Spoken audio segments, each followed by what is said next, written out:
숨죽여봄을 하고 새벽에 일어나면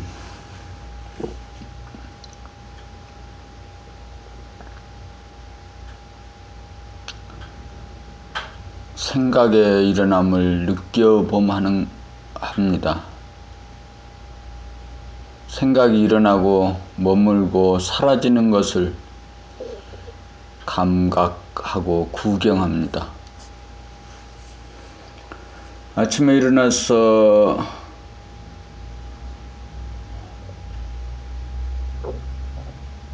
화장실 가고 세수하고 청소하고 신문 보고 그리고 책상 앞에 앉았습니다.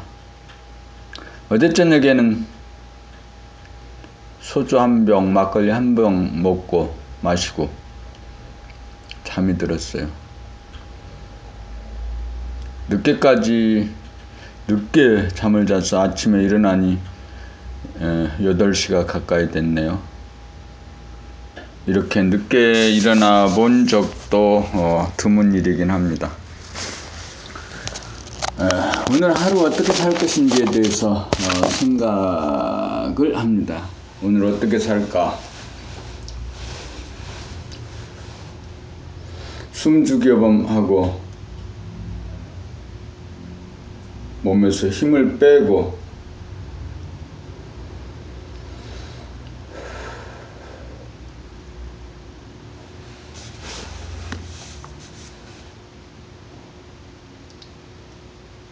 오늘 하루 내 목소리를 내가 들으면서 내 표정을 내가 보면서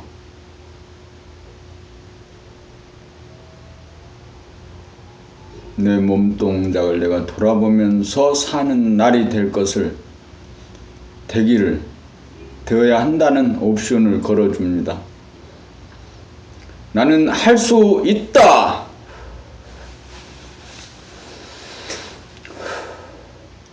나는 할 수 있다! 그런 거죠. 오늘은 2013년 11월 12일입니다.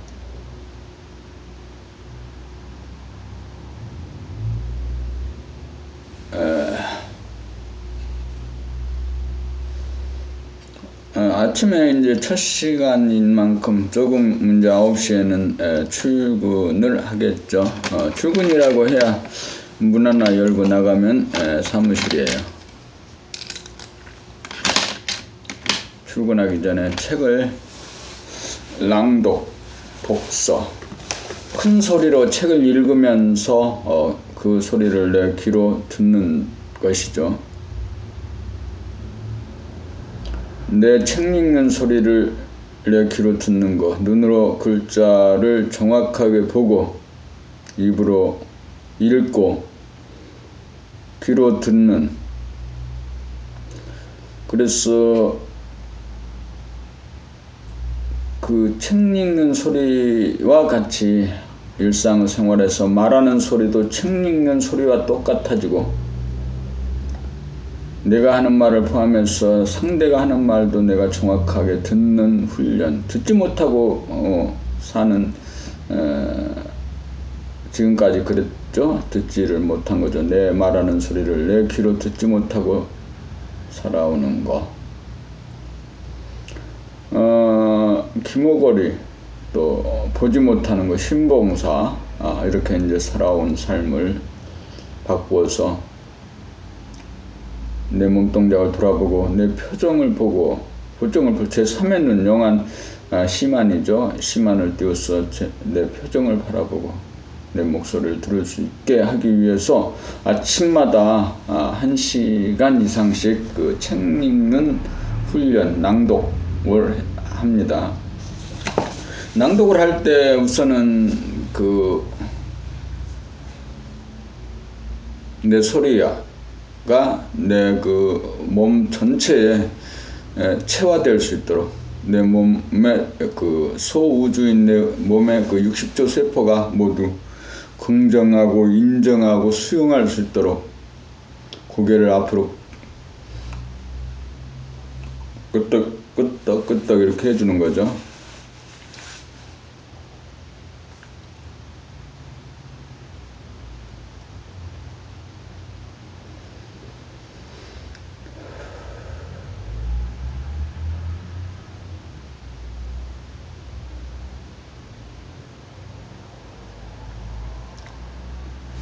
자, 책을 읽어보겠습니다. 법육 심판의 눈초리 대신 이해의 눈길을.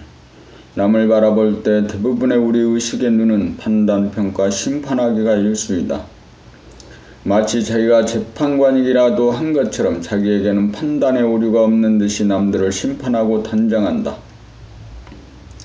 마치 자기는 항상 바르고 틀림없는 것처럼 말하고 행동하니 참으로 우습다. 몇 푼어치 되지 않는 주관적인 지식과 경험이라고 하는 잣대를 가지고 단정을 짓는 꼬락서니는 거의 일생 동안 지속된다. 이러한 삶의 자세와 반복을 통해서는 의식의 성장이 이루어지지 않는다. 자기에게도 이익이 되지 않고 남에게도 도움이 되지 않는다. 그러므로 우리는 남을 비판하고 분석하고 판단하고 평가하면서 사는 삶의 진부한 태도를 버려야 한다. 지각을 통한 이러한 삶의 태도를 버리기로 작정하는 순간 우리는 통찰을 통한 이해의 차원으로 업그레이드 된다. 저 사람은 저질이다. 나쁜 사람이다. 간사하다. 자만심이 강하다. 인색하다. 이기적이다 해서 끝나지 말고 저렇게 된 것은 무슨 까닭이 있을 거야.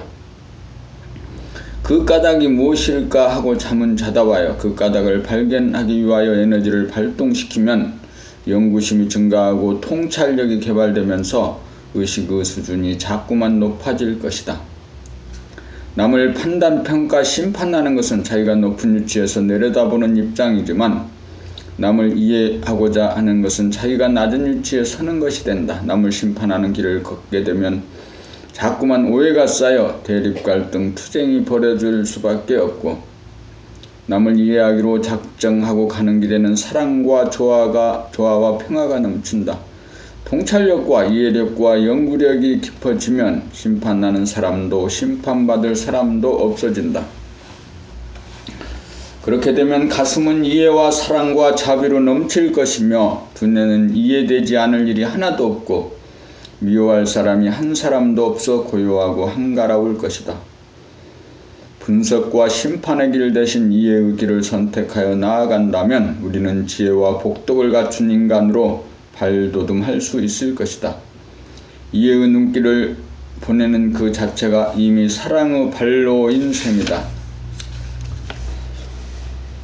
봄칠 침묵과 소리, 선의 공안 중에 한 손으로 치는 손뼉 소리를 듣느냐가 있다. 말을 바꾸면 침묵의 소리를 마음의 눈으로 보느냐가 될 것이다. 침묵을 바다라고 하면 소리는 파도와 같다.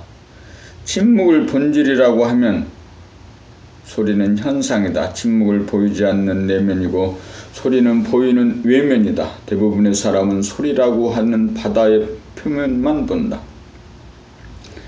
육안으로는 피상적인 외면 세계밖에 보지 못한다. 거기에는 보는 나와 보이는 남이 엄연히 대립된다. 상대 세계다. 그러므로 내면을 보려면 육안이 아닌 심안으로 보아야 한다. 보는 나를 되돌아보면 보는 나가 거기에 없고 또한 보이는 대상도 따로 없어 주객이 혼연일체가 된다. 상대가 무너지면서 절대가 된다. 그렇게 되어야 침묵의 소리를 볼 수 있다. 그렇게 되면 침묵과 소리가 동시에 존재하게 된다. 침묵, 고요를 떠나 소리가 없고 소리 가운데 침묵이 있게 된다. 소리는 일어나고 사라지지만 침묵은 일어나고 꺼지는 법이 없다. 침묵이 있기에 소리가 나오기도 하고 들어가기도 한다. 침묵은 소리의 유무와 상관없이 항시 존재한다. 까마득한 날에 하늘이 처음 열리고 어디에 다구는 소리 들렸으랴. 이 육사의 광해라는 시구절이 생각난다. 심안으로 내면을 관조하여 상대가 무너지고 절대가 되어야 비로소 고요를 맛볼 수 있다. 이 맛을 보지 못한 사람은 오히려 침묵을 두려워한다. 침묵에는 나라고 하는 에고가 없기에 침묵을 에고의 부재, 에고의 죽음으로 여기기 때문이다. 이때 에고는 즉시 심심하다는 생각을 일으켜 소리를 만들어 침묵을 깨뜨림으로써 에고는 다시금 살아난다. 에고는 생각을 통해 목숨을 이어간다.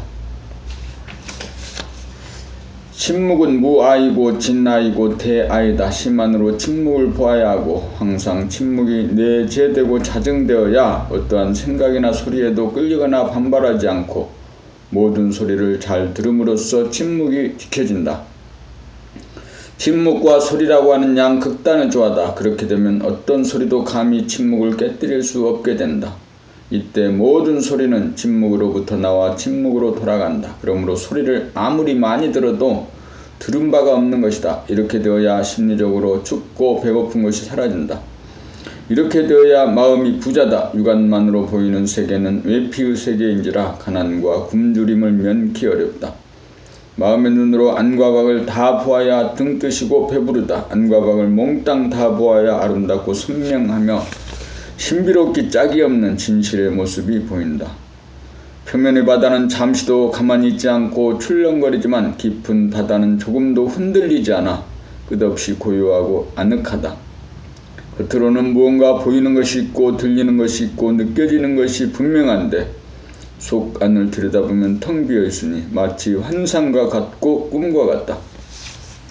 겉으로는 끝없이 물결치는데 속 안을 들여다보면 조금도 흔들림이 없다. 침묵과 소리라고 하는 극과 극이 하나로 묘하게 어울려 있는 모습이 놀랍고 신기하다. 참으로 오묘하다.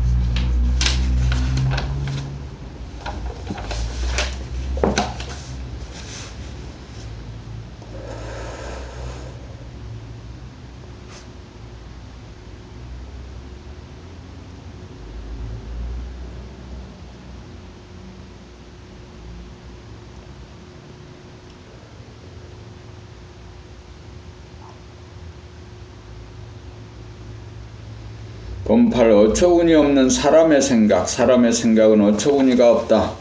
항상 날씨가 좋기를 바란다.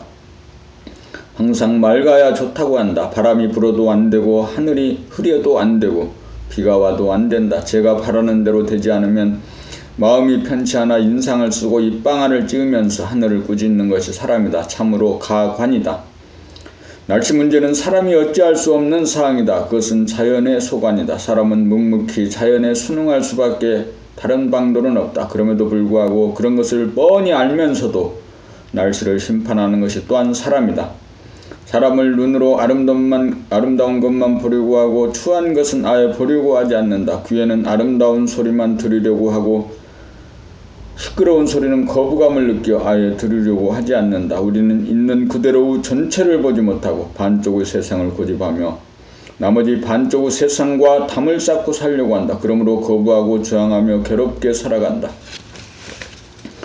우리가 자연에 순응하지 못하고 속으로 저항을 일삼으면서 스스로 괴로움을 되풀이하면서 사는 근본 원인은 무엇일까? 거의 대부분의 사람들은 볼 때 보는 자기가 있고 들을 때 듣는 자기가 있고 느낄 때 느끼는 자기가 있는 것으로 은연중 믿고 산다. 그것이 바로 에고다. 에고가 자리 잡는 순간 주객으로 분열이 일어나면서 대립, 갈등, 투쟁의 구도가 벌어진다. 그러므로 에고가 바로 괴로움의 근본 원인이다. 세상 사람들은 성공, 승리는 좋아하고 실패, 패배는 죽어도 싫어한다. 도 닦는다고 하는 사람들은 고요한 것만을 좋아하고 시끄러운 것을 싫어하고 기피한다. 모두 에고를 인정하고 에고를 믿음으로써 에고가 힘을 발휘하기 때문에 그렇게 산다.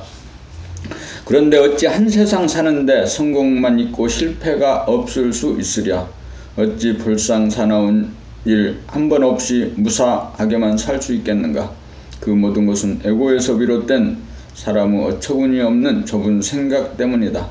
문제는 성공과 실패, 고요함과 시끄러움이 아니다. 실패 앞에 실패를 거부하고 저항하지 않으며 실패를 수용하면 실패는 실패가 결코 아니다.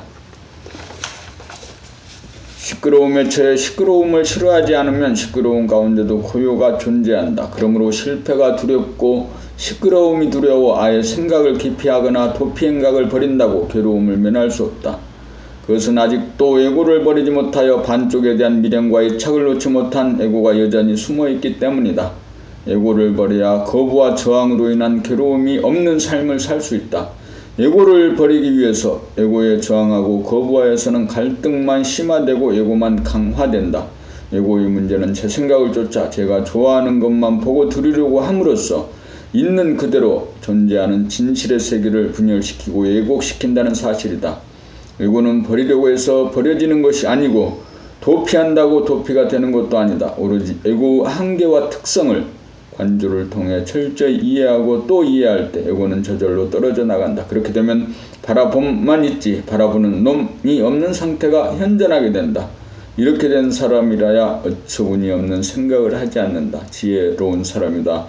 철든 사람이다.